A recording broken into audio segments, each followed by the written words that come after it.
everyone. We would like to welcome Kalyani Borse today.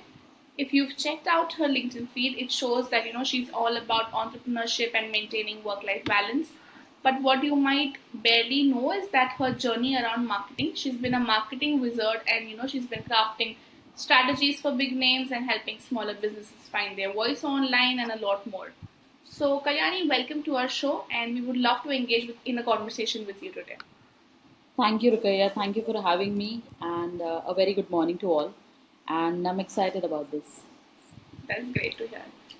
So, Kanari, let's just break the ice with the first question that I had when I saw your profile. Now, when I see your profile, it shows very varied regional expertise that you have, or varied regions that you have been in, whether it's in regards to studies or work. So it's been Mumbai, Pune, and Canada. Can you just throw some light on that? How has your experience been? Sure. I started in Pune, born, brought up in Pune, and then moving to Mumbai for education because advertising was something that genuinely attracted me. I was doing my CA, but then after a point, it was like, no, this is something that I want to go to, and that is where Mumbai happened for me. So I studied in Mumbai. I worked in Mumbai for a while, and then I came back to Pune because that's where the life has been.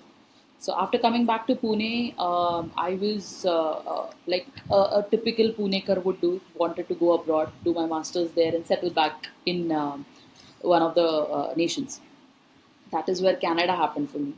I was doing my masters from there, and COVID hit.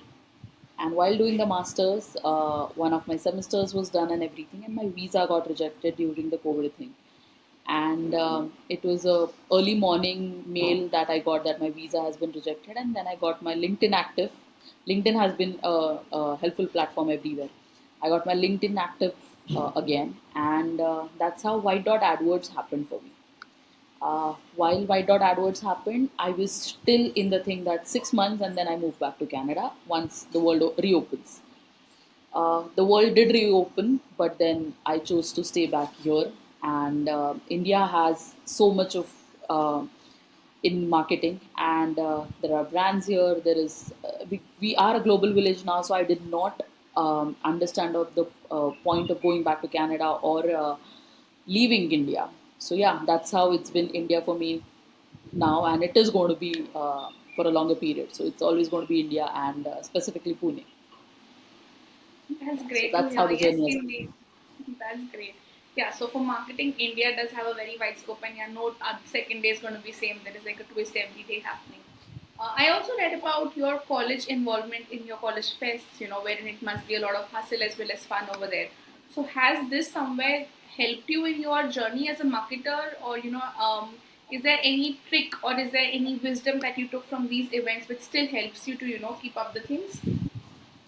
Uh, so yes, college fest. That's another important part of my marketing career. So college fests made me understand the importance how every department functions. It's not a one man army or a one man show. So every department has its own role. Every person has its own responsibility. There is a person performs, there's a line, and the second person starts from there. So that one basic understanding of professional life came from the fests. Second thing that helped me a lot during fests was to understand how the media culture in India works. Because I studied media, my fest was also very core media, and specifically staying in Mumbai, it was at its peak. So it made me understand what media functions. So the theory and practical difference is where before going to a job, I experienced that in my fest that we did in college. So yeah, that was a big learning experience, and that helped me step into the actual professional world very smoothly. Just trick something in my mind. Kanani, what is your opinion when it comes to students working simultaneously while studying? Is that something that you would advocate? So to get the professional exposure, if they think of having a side job or side hustle, what is your thought on that? Okay, there's a mixed opinion. There's no right or wrong here. Working while studying is good because it does give you a sense of confidence. It does give you a sense of understanding of what is for you, what is there for you, served for you in the world. So it does give you that understanding. However, one thing that has come to my notice continuously while working, and there are certain age groups that are joining, coming in as interns or trainees. Uh, the understanding that while you're working as an intern or a trainee or a side hustle while you're studying, please understand you're at a certain age and competing with the big players at that point. Come to learn, don't come to find the work life balance. You're still very much, there is so much in the world to learn. So come with the understanding of learning. You are still a college student, you are still learning the practicalities or the theories of it. So while you have a side hustle, please keep your minds open and always come from the point of view of learning. And that is when that side hustle is going to be helpful for you. Don't do the side hustle just for the sake of money. Money will come in, money is something that will happen to you, but while money is happening, learning is as important. So yeah, do the side hustles for a reason. um, uh, Understand the purpose why you're doing the side hustle. Understand why you are, for example, you're doing, say, something in biochemicals, you're studying something in biochemicals.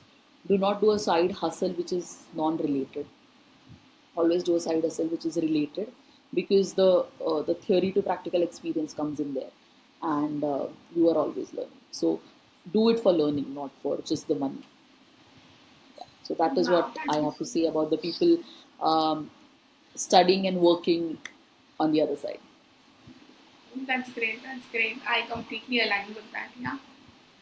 So since we've given some advice to the people who might enter into the corporate world soon, since you've already been there, as much as things become a success, but then since it's marketing, I'm sure it involves a lot of experiments and there could be some mishaps or something that did not work for you at some point of time. So if you could just throw some light on that and tell us how soon should you, switch, or how soon should you realize that something is not working, and any instance as such that you could, just talk about. While I answer that question, I would like to also take you through certain instances. Uh, in marketing, again, nothing is right and wrong. The timing, your consumers, the consumer psychology, the season in the market matters a lot. So while you're working on a campaign or while you're working on a strategy, uh, it has to be thought through that it's not going to be liked by 100% of your audience, or not being accepted by 100% of your audience. But you have to make sure that you're at least reaching most of the masses, not 100%, because there is always going to be a feedback. There is always going to be a have been done this way. So there is always going to be a other side of the coin, or there is always going to be a यार ऐसे नहीं ऐसे ऐसे करते तो ज़्यादा अच्छा लगता. So there's always going to be a feedback. We also as audiences, when we go watch a cinema, we immediately in 2 minutes we say that hey, yaar maza nahi aaya, yeah, oh this was amazing. But the amount of work that is put, thought that is put behind it, um, that needs to be understood. Secondly, like I said, that a campaign might go right or wrong, but understanding it at the right moment, that oh, not performing well, or oh, it is not going to bring the purpose of marketing at the end of the day is solving a business problem. So while doing that, if it is not catering to your main objective, then you have to go back from scratch. You have to understand, oh, how this can be reworked. Or if, say for example, change the mediums. Today there are plethora of mediums available, from offline to online to radio to cinema to then a entire digital plate that we have. So there are so many options. A campaign which used to work offline for you very great needs to move digital now. A brand which is known for its offline, Amul as an example, was known for its offline presence.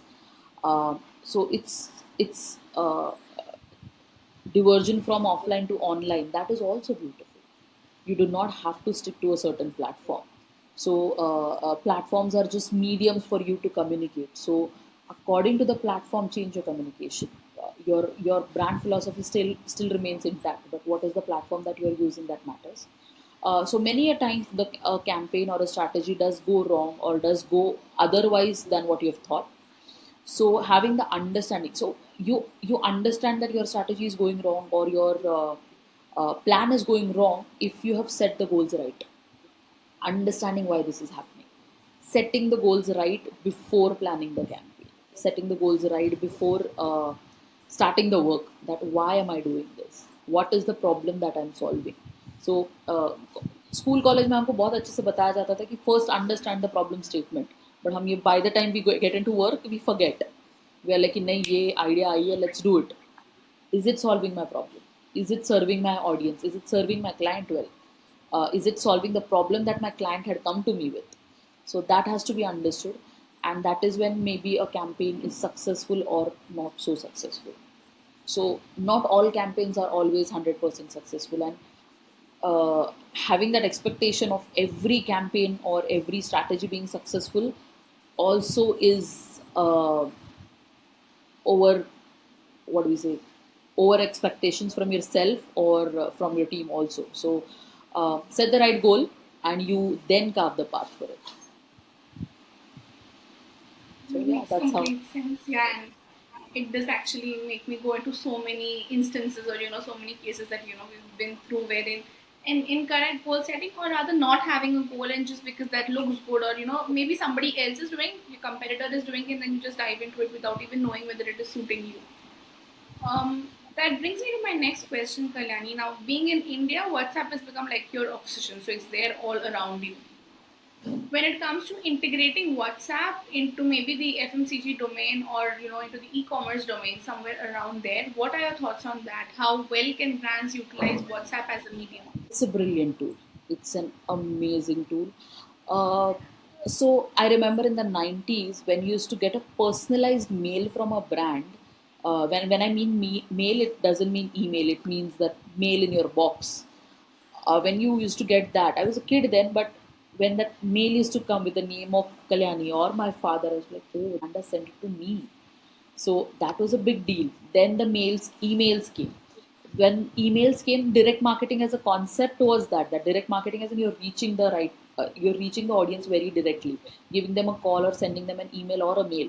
So when emails with personalized names started coming in, when an idea was sending me a bill, they never said that dear whatever my mobile number was. They always said dear Kalyani or dear Rukaya. They always mention your name, and that is where the personalized touch came in.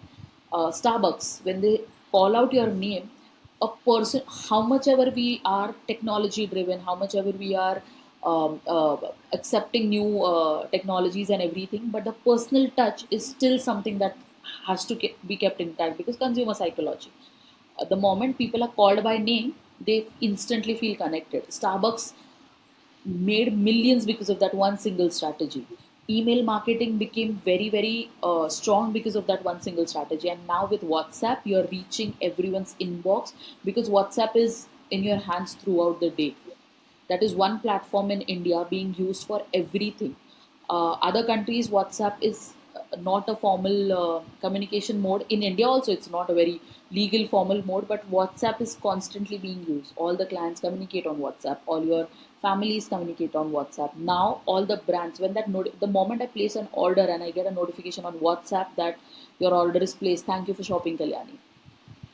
That uh, except it's exactly like what a sales representative on the counter does. Thank you for shopping, Kalyani. While he passes on the bill to me physically. That is what WhatsApp is in our lives right now. So, WhatsApp marketing is brilliant for nurturing because why nurturing again? The brand loyalty comes in with nurturing, and WhatsApp is very, very widely being used in India specifically for nurturing. Once you have the database, how you reach out to them multiple times, how you make them shop multiple times, and now AI coming in WhatsApp. I think there is a certain set of generation who used to first Google, now sends it to WhatsApp AI. They ask questions there. So it is becoming that one single tool in people's life, one single go-to tool in people's life, which is very widely being used. And if it's widely being used, then why not use it for marketing? So television at a point when it came in, why did ads start on television? It's the exact thing that why WhatsApp should be used for this purpose. So yeah, WhatsApp is very, very, very important at this point, and it is serving the right purpose. So reaching the audience very personally, it is reaching. I completely align with that too. If we could just highlight any, or if you have any instance of a brand that is nailing their WhatsApp strategy. For instance, in my case, I often order food items for my pets.